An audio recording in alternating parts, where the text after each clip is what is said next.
Good day, I'm Diana Wells, and these are today's top stories from PulseNews, Georgia politics, and culture on PulseNews. Atlanta gears up for the 2026 FIFA World Cup.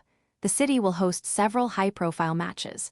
This event anticipates a massive influx of international travelers. Georgia officials are seizing this unique tourism opportunity. An initiative, Explore Georgia Experience, is now underway. Its primary goal is to entice World Cup visitors. The program aims to draw them beyond the Atlanta metropolitan area. Explore Georgia, a state tourism division, leads this effort. They are promoting attractions across all regions of the state. This includes historic sites, natural parks, and cultural centers.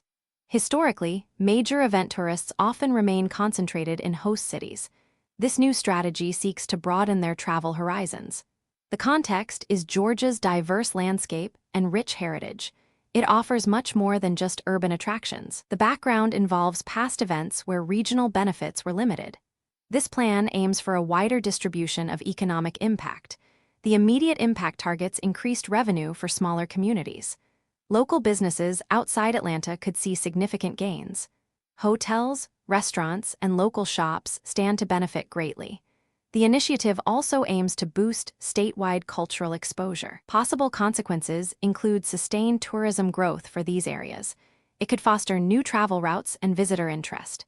Success may lead to future expanded tourism programs.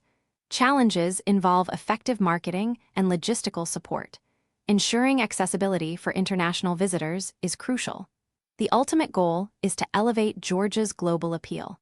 This strategy could redefine major event tourism economics. Now to our next story. Fulton runoff features generational divide. Fulton County faces a pivotal runoff election. This contest highlights a generational divide among its candidates.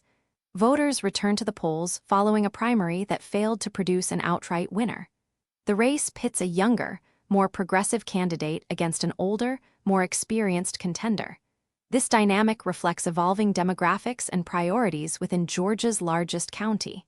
The younger candidate champions new technologies, sustainable urban development, and social justice initiatives. Their platform appeals to younger residents and newcomers seeking modern solutions. In stark contrast, the seasoned candidate emphasizes fiscal conservatism, community stability, and a careful continuation of established policies. This approach resonates with long-time residents valuing proven leadership and stability. The position at stake is a vital county commission seat. Its occupant will influence major decisions on infrastructure, public safety, economic development, and social services. The outcome will determine the immediate future direction of Fulton County. It also serves as a barometer for statewide political and cultural trends. This election's narrative defines the identity of a rapidly evolving metropolitan region. Potential impacts are significant. A younger candidate win might accelerate innovation and attract new businesses, but could challenge existing power structures. An older candidate's win promises continuity and stability, but might risk stagnation. This generational clash will shape Fulton County's trajectory for years, influencing future electoral strategies across Georgia. Now to our next story. Trump says U.S.-Iran deal to be signed on Sunday, as Tehran casts doubt on timing. President Trump announced a U.S.-Iran deal signing for this Sunday.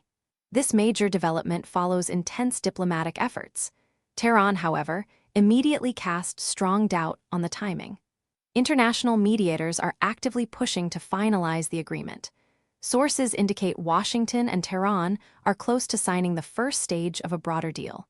The United States and Iran have been engaged in delicate negotiations. This period follows 107 days of heightened regional tensions and conflict.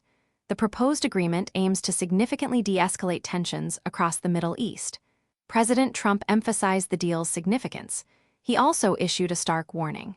Trump stated there would be an ultimate threat if this war deal ultimately fizzles out. This direct threat adds a layer of urgency and risk to the current negotiations. The deal's prospective signing represents a critical juncture. It holds the power to deeply reshape Middle East stability. If the agreement is reached, it would mark a substantial diplomatic breakthrough. It could offer a path toward reducing direct hostilities between the two nations. Conversely, a failure to finalize this pivotal deal carries serious implications. It could lead to renewed instability across the region. It might also prompt further aggressive rhetoric and potential military posturing from all sides involved. The world watches anxiously for official confirmation from both Washington and Tehran. The dispute over timing highlights the fragile nature of these high-stakes discussions. Success hinges on bridging remaining disagreements. Moving on, Trump's name removed from Kennedy Center in secretive process. Donald Trump's name has been quietly removed from branding at the John F. Kennedy Center for the Performing Arts. This discreet move precedes the Mark Twain Prize ceremony honoring comedian Bill Maher. News outlets confirm the change, sparking questions about the center's decision-making. The branding specifically referenced the Trump International Hotel for event receptions. The Trump International Hotel in Washington, D.C., was a prominent venue, frequently hosting high-profile gatherings. It was sold in 2022 and now operates as the Waldorf Astoria. The Kennedy Center, a revered national cultural institution, often partners with various organizations for its events. Its mission emphasizes nonpartisanship and artistic excellence. Previous use of the Trump name drew criticism, raising concerns about potential conflicts of interest for a sitting president. Critics argued it blurred lines between public service and private profit. This recent removal suggests an intentional effort to distance the institution from political polarization. The entire process has been shrouded in uncertainty and secrecy. Major media, including NPR and the New York Times, noted the lack of transparency. Reports from the Daily Beast indicated efforts by the Trump team to block cameras during the branding's removal. This highlights sensitivity surrounding the change. The incident sparks renewed discussions about public cultural institutions and their private sponsorships. It also raises critical transparency questions for the Kennedy Center's leadership. The removal reflects a broader societal trend where organizations reevaluate affiliations deemed divisive. Also making headlines, Congress has lost its grip on funding the government. Congress is steadily losing its constitutional control over federal spending.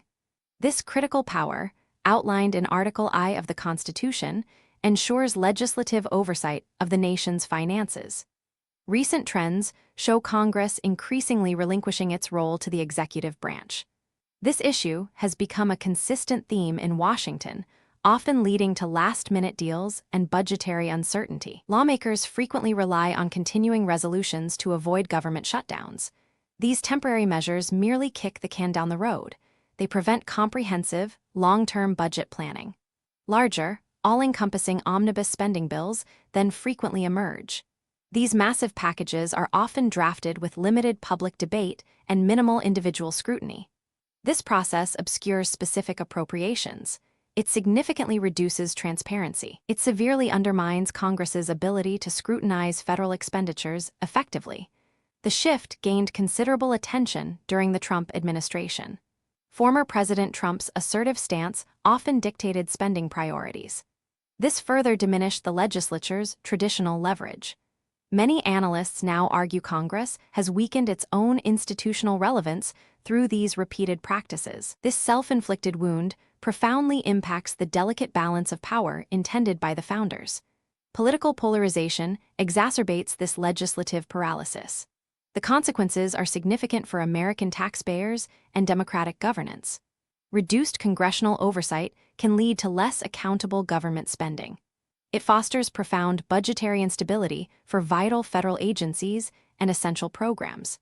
These programs face unpredictable funding cycles. This erosion of legislative authority concentrates immense power in the presidency. That's all for now from Pulse News, Georgia Politics and Culture. I'm Diana Wells. Subscribe to Pulse News so you never miss a story.